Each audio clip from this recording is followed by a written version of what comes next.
Hmm. Ikaw bata ka, dito ka sa labas. Di ba sabi ko sa'yo maaga ka nagigising? Tulad yan. Oras na, wala pa tayong makakain. Tay, pasensya na po. Nilalamig lang po talaga ako. Ito lang po yung kinita ko, Tay. No, ito lang. Kaya kahit kalahating kilong bigas, di mabibili nito eh. Siguro nagtamad-tamad ka, kaya ito lang yung kinita mo. Hindi po, Tay. Wala na po kasi ako mahanap na kalakal. Tapos, nangihina pa po ako.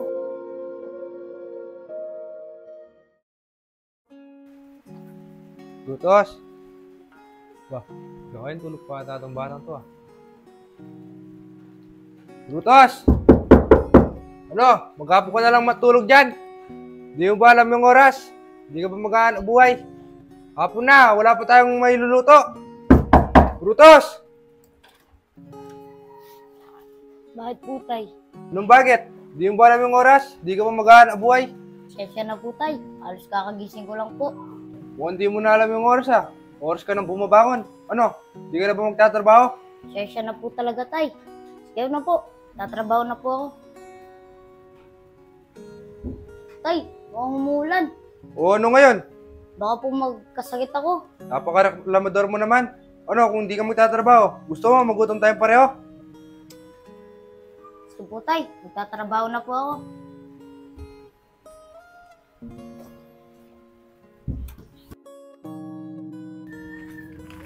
Sana, hindi ako magkakasakit. Tos, Kuya, mukhang mangangalakal ka. po kuya, kailangan po kasi. Pero Tos, umulan, baka makasay ka niyan. Okay lang po kuya. Sa wala po kami makain ni tatay. Yung tatay mo talaga, no, Tos? Di na siya naganap ng trabaho. Ikaw na yung pinatrabaho niya. Tos, mukhang ikaw na yung namumuhay kay tatay mo, ah. Hindi naman po kuya. Okay lang po naman sa akin yun. Para matulungan ko na din po siya. Pero Tos, di mo naman dapat gawin yan, eh. Pero hayaan mo, Tos. Tutulungan na lang kita. Talaga po ba kuya? Oo, Tos. Total, wala naman akong ginagawa sa bahay. Sige po kuya, kayo po bahala. Paano ba? Tara na. Tara na po. Tara, dito tayo. Sige po. Tos, oh. Tos, buti tumigil ka sa pag-aaral mo.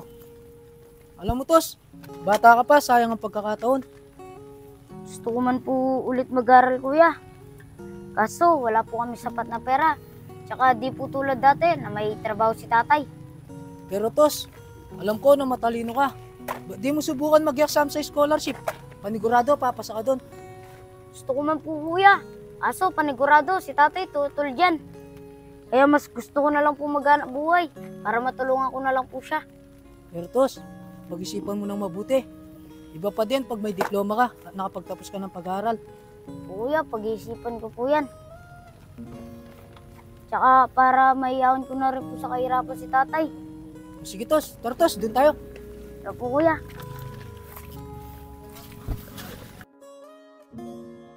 Diba sabi ko sa'yo, maaga ka dapat nagigising? Ikaw bata ka, dito ka sa labas. Diba sabi ko sa'yo, maaga ka nagigising? Tulad yan. Oras na, wala pa tayong makakain. Tay, pasensya na po. Nilalamig lang po talaga ako. Ano naman katrabahan yan? Kung unahin mo yung dramang yan, magugutom tayo. Tay, pwede kayo muna po yung maghanap buhay ngayon. Di ko po talaga kaya, nilalamig po ako. Ano, sa akin mo po papakuha yung trabaho mo? Ngayon lang naman po, tay. Hindi ko po talaga kaya. Hindi. Magtrabaho na dun.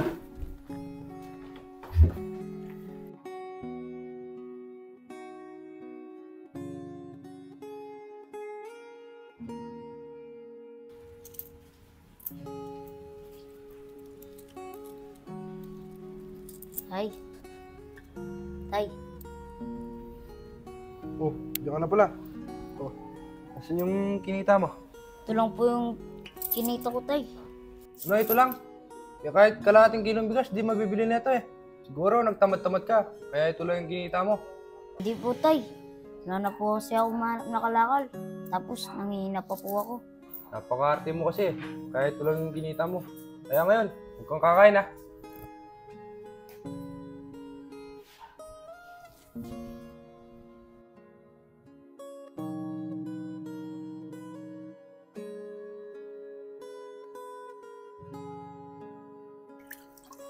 Brutos, di ba sabi ko sa'yo, pag maghugas ka ng plato, i-check mo lahat ng marurumi.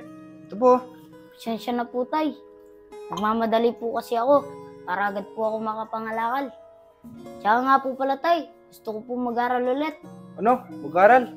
Yung kinikita mo nga sa pangalakal, kulang pa sa pagkain natin eh. Tapos bibigyan mo pong responsibilidad yung sarili mo. Pero tay, meron po sinabi sa akin si Kuya Gilbert. May exam po daw ng scholarship. Ano kaya tay kung subukan ko? Pag nakapasa po ako dun tay, wala po kayong babayarin kahit di piso. Huwag tigil-tigil ka nga, Brutos. Ganon din naman eh. Pag nakapagtapos ka, magtatrabaho ka din. Kaya habang bata ka, magtrabaho ka na para makapag-ipon-ipon ka. Pero tay, iba pa rin po yung may diploma at nakapagtapos ka. Ang mabuti pa, tapusin mo na yan para makapangalakal ka na.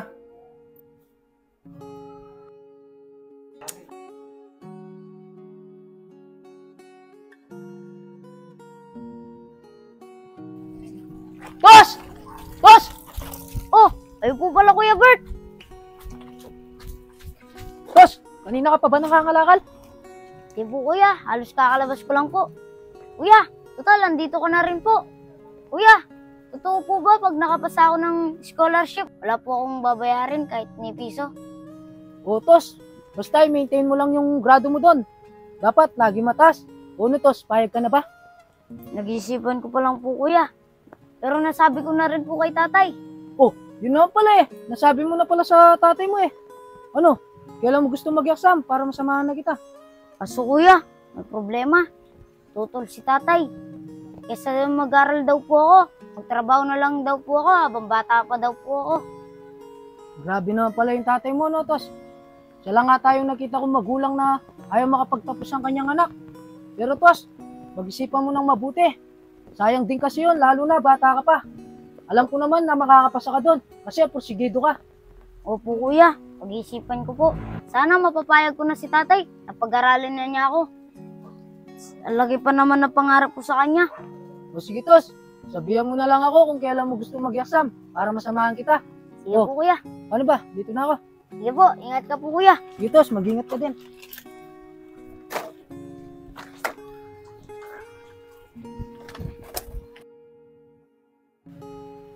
Kuya, ito muna tayo.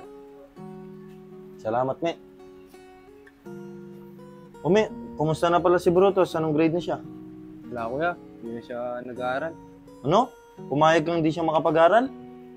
Alam mo naman yan lang yung may papamanam sa anak mo. Wala ka naman nariyan na may pamanam sa kanya. Alam mo, yan lang yung magiging sandatan niya. Tapos, di mo pa siya pinaral. Wala kuya, gusto ko man siyang paaralin kaso wala akong permanent yung trabaho. Di naman basehan yung pera sa pag-aral. Alam mo, suporta ang kailangan ng anak mo. Ba't di mo i-apply sa scholar? Kapag test mo siya, malay mo, may pasa niya. Wala siyang gagastusin. Gustong-gusto niya nga mag-aaral kuya. Kaso kung hindi kami maghahanap buhay, paano kami kakain? Napakababaw naman ng problema mo, Mi. Kung pinaral mo siya tapos ikaw nagtatrabaho, anong gusto mo? Ganyan na lang yung buhay nyo habang buhay? O nasan yan si Brutus? Nangalakal siya kuya. Naku, dapat ikaw yung gumagawa niyan para sa kanya eh. Hindi yung siya yung gumagawa para sa'yo. Tapos ganyan pa yung panahon, no? Imbis na nasa paaralan siya, nasa kalye siya, naghahanap buhay para sa'yo. Alam mo, Me, habang maaga pa, para alin mo yung anak mo. Kasi napakahirap ng walang pinag-aralan, lalo na magkakapamilya yung anak mo. Lalaki pa naman din siya. Pasensya ka na kuya. Hayaan mo, sa susunod na taon, hindi mo na hayaan na hindi siya makapag-aral. I-enroll ko sa eskwelahan. O, Me, tama yan. Huwag mo munang isipin yung ginawa. Isipin mo muna paano mo mapatapos yung anak mo. Oo kuya, maraming salamat. Wala yun, Me. Basta sa kinabukasan ng pamangkin ko, andito lang ako. Handa sumuporta sa inyo.